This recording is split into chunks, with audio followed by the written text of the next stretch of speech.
नमस्कार। आज हम ना कुछ ऐसी चीज पे बात कर रहे हैं जो बहुत ही रिलेटेबल है और थोड़ी अजीब भी। फोमो का विरोधाभास। हाँ, मतलब वो फीलिंग के कुछ छूट रहा है। लेकिन सच पूछो तो शायद जाना भी नहीं था वहाँ। बिल्कुल। हमारे पास कुछ सोर्सेज हैं, कुछ नोट्स हैं जो इसी चीज को समझने की कोशिश करते हैं। तो आज का मिशन यही है कि इसके पीछे की साइकोलॉजी, सोशल वजहें वो सब निकालें। देखें कि ये होता क्यों है हमारे साथ। चलो शुरू करते हैं एकदम बेसिक से।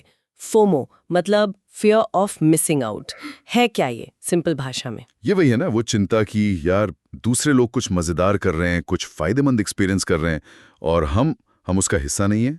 हाँ, जैसे वो इंस्टाग्राम पे दोस्तों की वेकेशन पिक्स देखें और लगा यार इनकी लाइफ कितनी मस्त है और मैं यहीं बैठा हूँ। वो जो फील होता है ना, वो फोमो है। हाँ हाँ, वो हल्की सी जलन।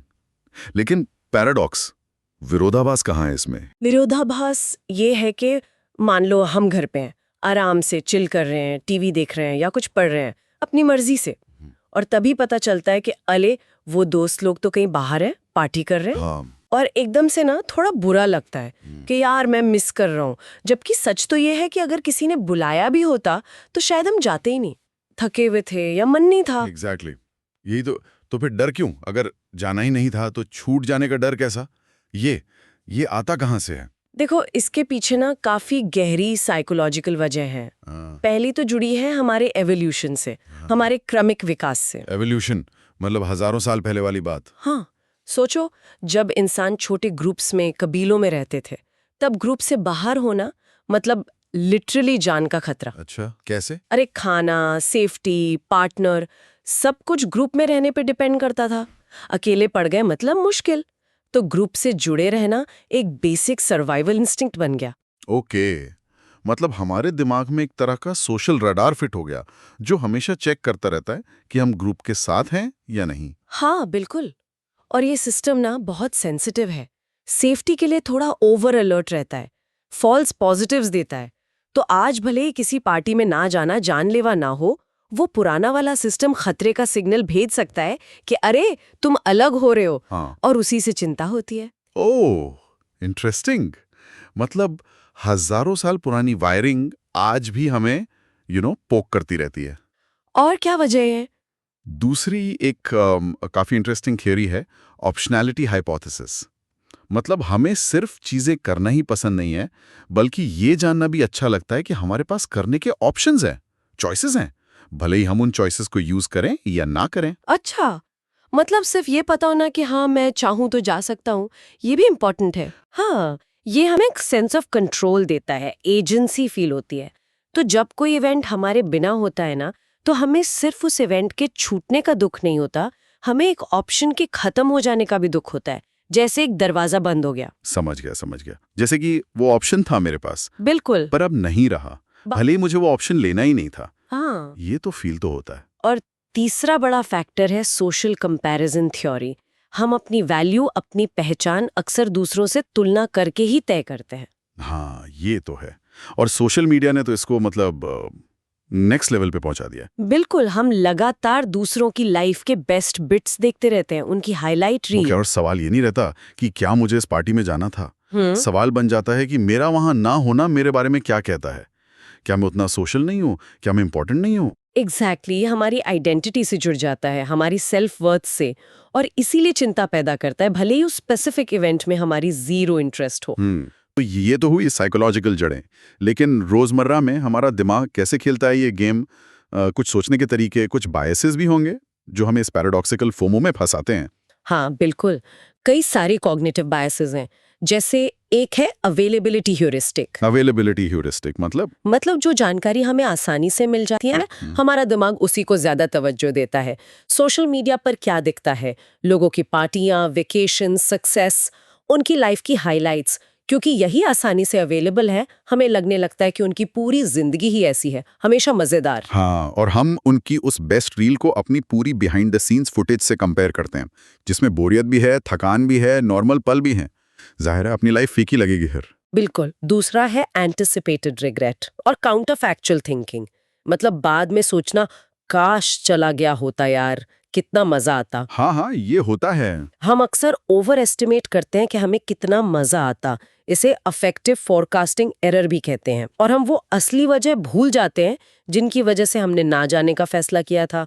शायद हम थके थे, या पैसे खर्च नहीं करना चाहते थे, या बस मूड नहीं था। मतलब बाद में हम उस इवेंट का एक आइडियलाइज्ड वर्जन बना लेते हैं दिमाग में और फिर पछताते हैं, जबकि उस टाइम का हमारा डिसीजन शायद बिल्कुल सही था हमारे लिए। हाँ, और फिर एक और चीज है, कॉग्निटिव डिसोनेंस। कॉग्निटिव डिसोनेंस, ये क्या है? ये तब होता है जब हमारे दो विचार या बिलीफ या हमारा बिहेवियर आपस में मैच नहीं करते, टकराते हैं।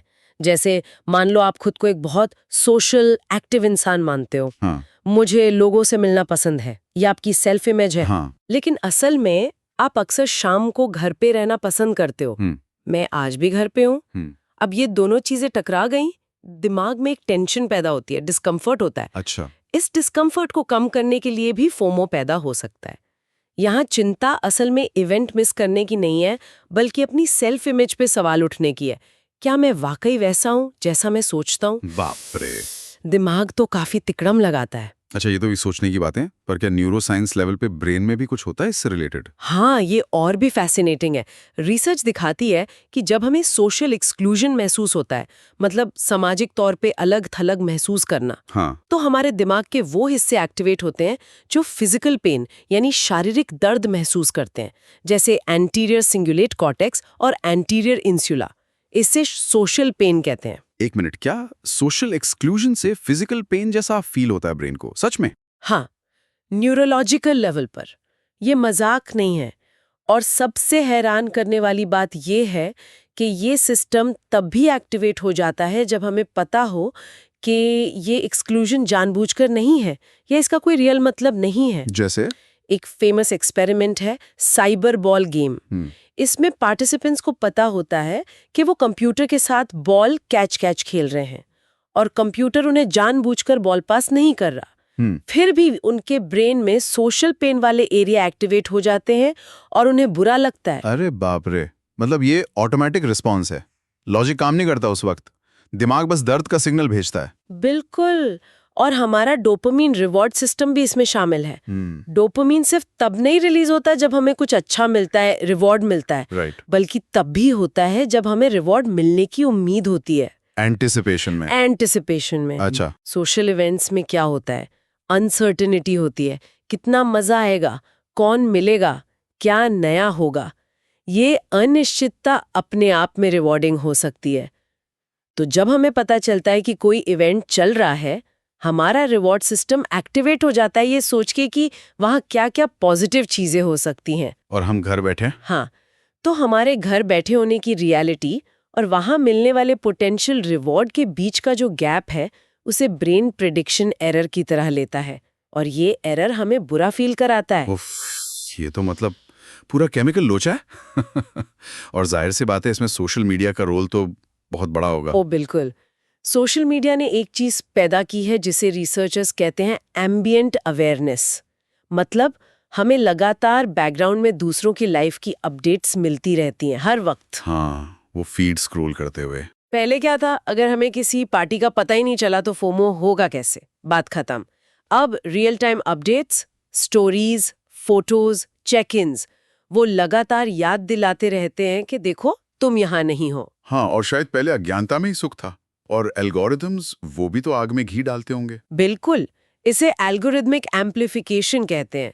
सोशल इवेंट वाले पोस्ट्स जिनमें लोग टैग्ड हैं, लोकेशंस हैं, उन पे एंगेजमेंट ज्यादा होता है, लाइक्स, कमेंट्स, तो एल्गोरिथम उन्हें और ज्यादा पुश करता है। तो हमें लगने लगता है कि अरे यार, सब लोग ही बाहर हैं, सब मजे कर रहे हैं, सिर्फ मैं ही रह गया, जबकि असलियत शायद वैसी ना हो। एग्जैक्टली, वो एक डिस्टॉर्टेड पिक्चर बन जाती है।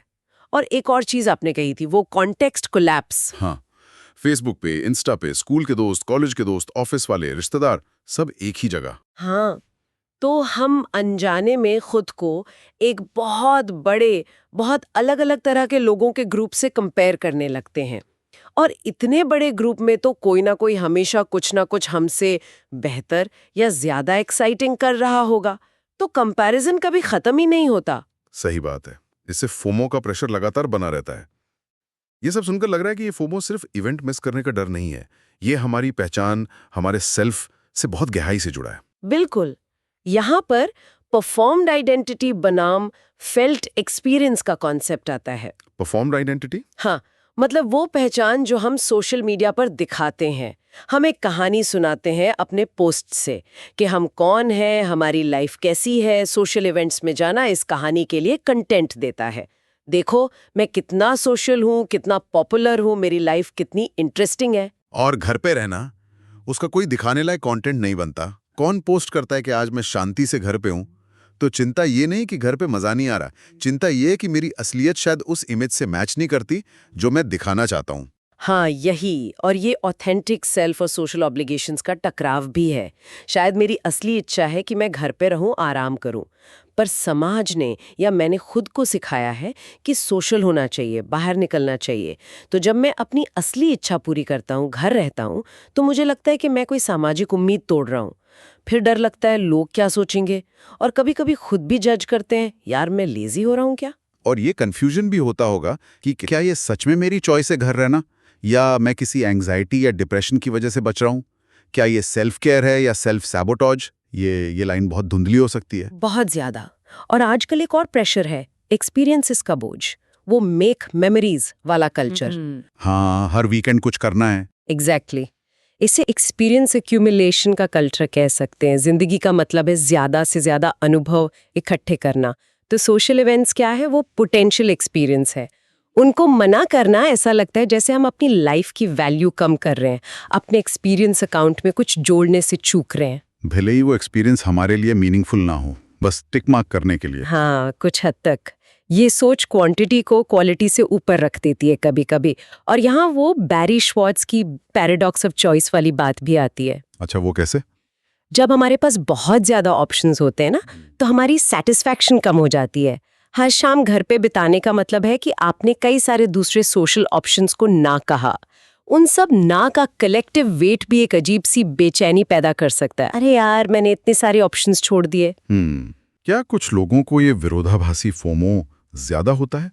मतलब कुछ पर्सनैलिटी टाइप्स या कुछ हालात ज्यादा वल्नरेबल होते हैं? हाँ, बिल्कुल। इंडिविजुअल डिफरेंसेस होते हैं। जैसे जिनका अटैचमेंट स्टाइल एंग्शियस होता है, मतलब जिन्हें रिजेक्शन का डर ज्यादा होता है, या जो सोशल क्यूज को लेकर ज्यादा सेंसिटिव होते हैं, उन्हें ये ज्यादा महसूस हो सकता है। अच्छा। उनमें अक्सर सोशल होने की बहुत इच्छा भी होती है और सोशल सिचुएशन में एंग्जाइटी भी। तो ये कॉन्फ्लिक्ट उनके फोमो पैराडॉक्स को और बढ़ा देता है। और इंट्रोवर्ट्स का क्या? उन्हें तो अकेले रहना पसंद होता है, उन्हें भी होता है ये? हाँ, इंट्रोवर्ट्स को भी हो सकता है, और शायद अलग तरह से। वो अपनी एनर्जी बचाने के लिए घर रहने का सही फैसला करते हैं। उन्हें पता है सोशल इवेंट्स उन्हें ड्रेन कर देंगे। हाँ। पर क्योंकि हमारा कल्चर एक्सट्रोवर्जन को ज्यादा वैल्यू करता है, सोशल होना अच्छा माना जाता है, उन्हें लग सकता है कि उनकी पसंद में कुछ कमी है, कि वो नॉर्मल नहीं है। उनका फोमो अक्सर इस बात से आता है कि वो समाज के एक्सट्रोवर्ट आइडियल को पूरा नहीं कर पा रहे, ना कि पार्टी मिस करने से। समझ गया। और जो लोग डिप्रेशन या एंग्जाइटी से जूझ रहे हैं, उनके लिए तो ये और भी कॉम्प्लिकेटेड है। डिप्रेशन में अक्सर एनेडोनिया होता है, खुशी महसूस करने की एबिलिटी कम हो जाती है। तो लोग सोशल इवेंट्स से इसलिए बचते हैं क्योंकि उन्हें लगता है मजा आएगा ही नहीं। ये उनकी चॉइस कम, बीमारी का लक्षण ज्यादा है। उनका फोमो शायद एक वैलिड सिग्नल हो सकता है कि यार आइसोलेशन उनके डिप्रेशन को बढ़ा रहा है। दूसरी तरफ सोशल एंग्जाइटी वाले डर के मारे बचते हैं। उनका फोमो एक बहुत पेनफुल कॉन्फ्लिक्ट है। उन्हें सोशल इंटरैक्शन से डर लगता है, पर अकेलेपन के नतीजों से भी डर लगता है। ये तो वाकई काफी मुश्किल सिचुएशन है। अच्छा, थोड़ा बड़े पिक्चर पे जाएं तो क्या हमारी आज की कल्चर का भी इसमें कोई रोल है? हाँ, बिल्कुल है। आज का जो लेट कैपिटलिज्म वाला कल्चर है, वो हर चीज को ऑप्टिमाइज करने पे जोर देता है। Productivity, efficiency. सोशल लाइफ भी एक तरह से प्रोजेक्ट बन गई है। प्रोजेक्ट? मतलब उससे भी ऑप्टिमाइज करना है। सोशल कैपिटल बढ़ाओ, नेटवर्क बढ़ा करो, टाइम का सही यूज करो। इस नजरिए से घर पे अकेले बैठना मतलब इनएफिशिएंसी, टाइम वेस्ट। भले ही उस वेस्ट टाइम में हमें सुकून मिल रहा हो, पर क्योंकि वो प्रोडक्टिव नहीं है, इसलिए गलत है। हाँ, कुछ ऐसी ही सोच है। और इंडिविजुअलिस्टिक कल्चर में हमें अपनी पहचान खुद बनानी पड़ती है। तो हमारी हर चॉइस हमारे बारे में कुछ कहती है। घर रहने का फैसला भी हमारी आइडेंटिटी से जुड़ जाता है। और फिर सोशल लाइफ का क्वांटिफिकेशन, कितने दोस्त, कितने लाइक्स, फॉलोअर्स, ये सब कंपैरिजन और कंपटीशन को और हवा देता है। तो फिर क्या फोमो हमेशा बुरा ही है या कभी-कभी ठीक भी हो सकता है? इसका कोई पॉजिटिव साइड भी है? नहीं, हमेशा बुरा नहीं होता। कभी कभी ये एक जरूरी सिग्नल हो सकता है। अडेप्टिव फोमो कह सकते हैं इसे। अडेप्टिव कैसे? शायद ये हमें बता रहा हो कि हम वाकई में ज्यादा आइसोलेट हो रहे हैं या हम अपने जरूरी रिश्तों को निग्लेक्ट कर रहे हैं। देखो, सोशल कनेक्शन हमारी बेसिक ह्यूमन नीड है, तो थोड़ा सा फोमो हमें मोटिवेट कर सकता है कि यार उठो, दोस्तों से मिलो, आलस छोड़ो। ओके, तो ये एक तरह का रिमाइंडर हो सकता है। और प्रॉब्लमैटिक कब बन जाता है, मैलाडेप्टिव कब होता है? जब ये हमारी वेलबींग में, हमारी खुशी में लगातार दखल देने लगे, जब ये हमें बार बार अपनी इंट्रिंसिक चॉइस के खिलाफ जाने पर मजबूर करे, जैसे बहुत थके हो पर सिर्फ फोमो के मारे पार्टी में जा रहे हो, या जब ये जरूरत से ज्यादा एंग्जाइटी पैदा करे। हाँ। जब हम लगातार सोशल मीडिया चेक कर रहे हैं बस ये देखने की कौन क्या कर रहा है, या छूटे हुए इवेंट्स के बारे में सोचते रह रहे हैं, या हर प्लान को हाँ बोल दे रहे हैं सिर्फ डर के मारे। अक्सर ये किसी गहरी इशू का सिम्टम होता है, depression, anxiety, low self esteem. तो अगर किसी को लग रहा है कि यार ये पैराडॉक्स मुझे बहुत परेशान करता है, मैं घर रह के भी खुश नहीं हूँ क्योंकि मुझे लग रहा है मैं कुछ मिस कर रहा हूँ, तो क्या कर सकते हैं? कुछ स्ट्रैटेजीज हैं इसे मैनेज करने की? हाँ, बिल्कुल है। कई चीजें ट्राई कर सकते हैं। पहला है कॉग्निटिव रीस्ट्रक्चरिंग। मतलब अपने नेगेटिव थॉट्स को पहचानना और उन्हें चैलेंज करना। जैसे अगर दिमाग कह रहा है सब लोग मुझसे ज्यादा मजे कर रहे हैं, तो खुद से पूछो, क्या ये सच है? क्या मुझे सच में पता है कि वो कैसा फील कर रहे हैं? क्या सोशल मीडिया पूरी कहानी बताता है? खुद को याद दिलाना कि सोशल मीडिया सिर्फ हाईलाइट रील है। अपने थॉट्स पर सवाल उठाना। ओके। दूसरा, माइंडफुलनेस और एक्सेप्टेंस। जब फोमो वाली फीलिंग आए तो उसे नोटिस करो, बिना जज किए। समझो कि एक ऑटोमेटिक रिएक्शन है, शायद एवोल्यूशनरी। उसे एक्सेप्ट करो कि हाँ, ये फीलिंग है, और फिर अपनी वैल्यूज के हिसाब से फैसला लो। क्या मेरे लिए अभी आराम जरूरी है या कनेक्शन? चिंता को फैसला मत लेने दो। फीलिंग को कंट्रोल करने के बजाय उसके साथ रहना सीखना। तीसरा, डिजिटल हाइजीन। ये तो बहुत जरूरी है आज के टाइम में। सोशल मीडिया का यूज कम करना, नोटिफिकेशंस बंद करना, फीड को क्यूरेट करना, टाइम लिमिट्स लगाना, रेगुलर ब्रेक्स लेना, और साथ ही अपने लिए जानबूझकर guilt free down time plan करना। मतलब तय करना कि हाँ, इस टाइम मैं घर रहूंगी, और ये बिल्कुल ओके है, बल्कि जरूरी है। टेक्नोलॉजी को कंट्रोल करना, ना कि उससे कंट्रोल होना। सही है। हाँ। और चौथा, सेल्फ कंपैशन और रीफ्रेमिंग। खुद पर थोड़ा रहम करना, समझना कि रेस्ट, सॉलिट्यूड, रिचार्ज करना जरूरी है, ये वीकनेस नहीं है। और सोच को बदलना, मैं क्या मिस कर रहा हूँ इस पर फोकस करने के बजाय मैं क्या चुन रहा हूँ इस पर फोकस करना। अच्छा, ये अच्छा फॉर्मेट है। हाँ, जैसे मैं आज रात पार्टी मिस कर रहा हूँ के बजाय मैं आज रात आराम, शांति और अपनी फेवरेट बुक चुन रहा हूँ। ये फोकस शिफ्ट करने से काफी फर्क पड़ता है। तो यार, ये फोमो का विरोधाभास तो वाकई काफी गहरा मामला है।